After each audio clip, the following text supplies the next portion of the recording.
where we can just kind of get on it and let the ECU do its thing.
Double check everything on the logs.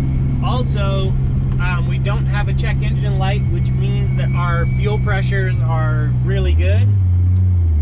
So I turned the engine protection back on for fuel pressure.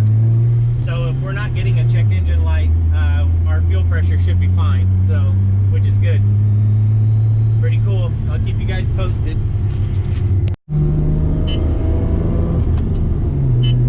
Okay, well on that last poll, the ECU was only making about 42 pounds and down lower on closed loop. So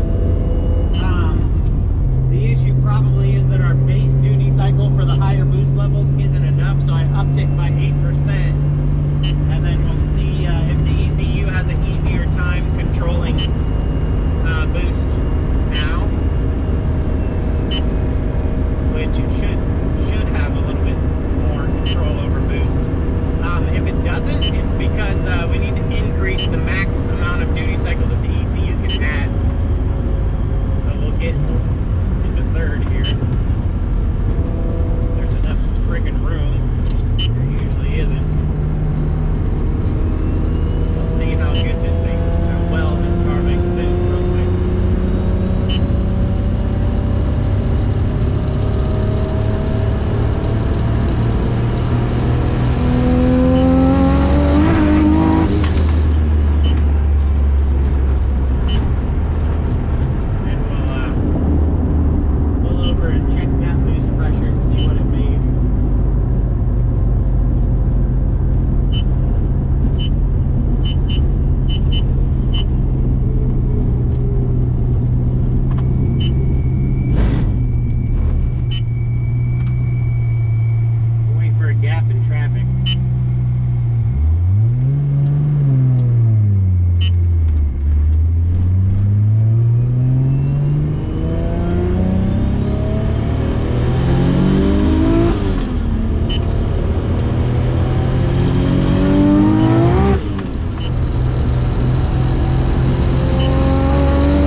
Probably isn't the base duty cycle.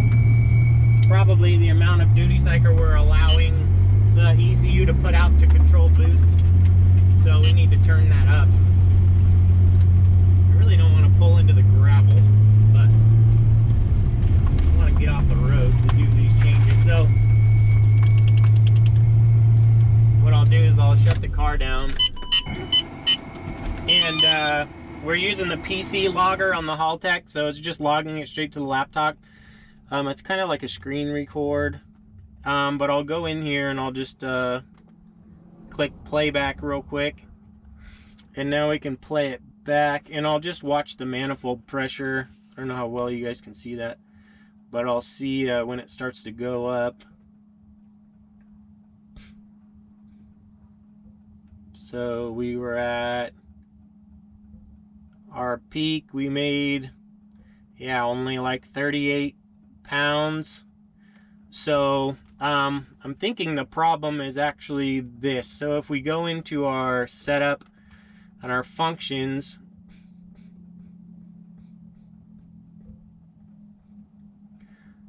oh, we got to get out of playback first. That's why.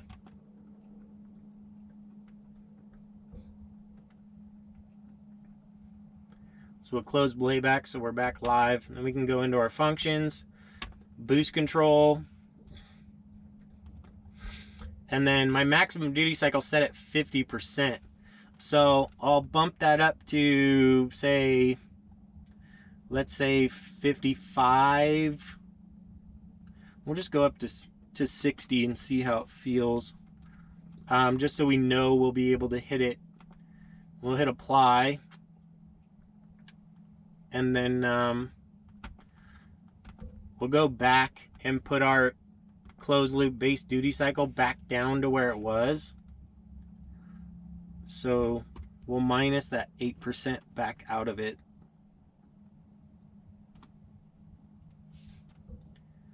So it's back to a linear ramp in on the duty cycle, and then so this will allow the ECU to now correct for more than up to 60% duty cycle.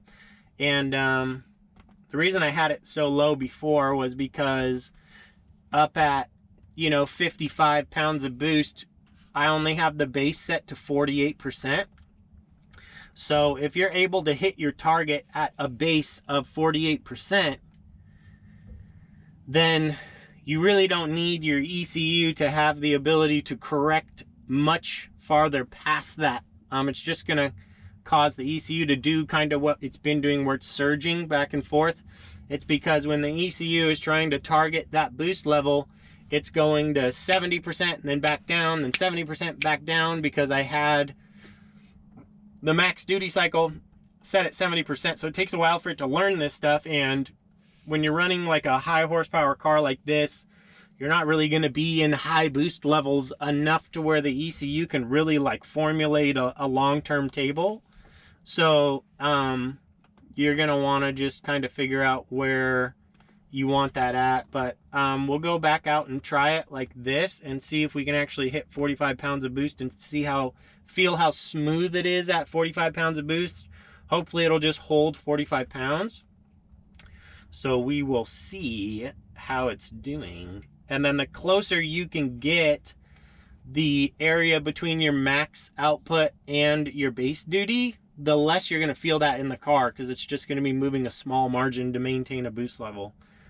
Also be aware that if you're on a grade, the engine's going to be loaded up more, and it's not going to be as easy for the ECU to control boost. So we're going to hit record once again.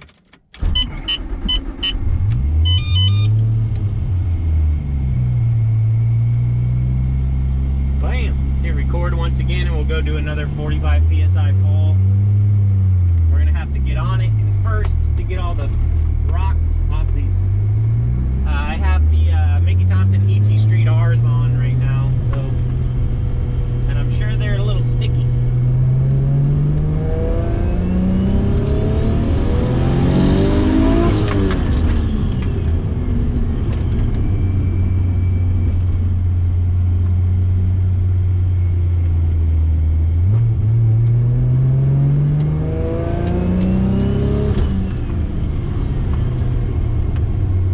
So what I like to do is I'll pull over right here and wait for a gap in traffic.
we get up into fourth gear, it'll probably hit 45.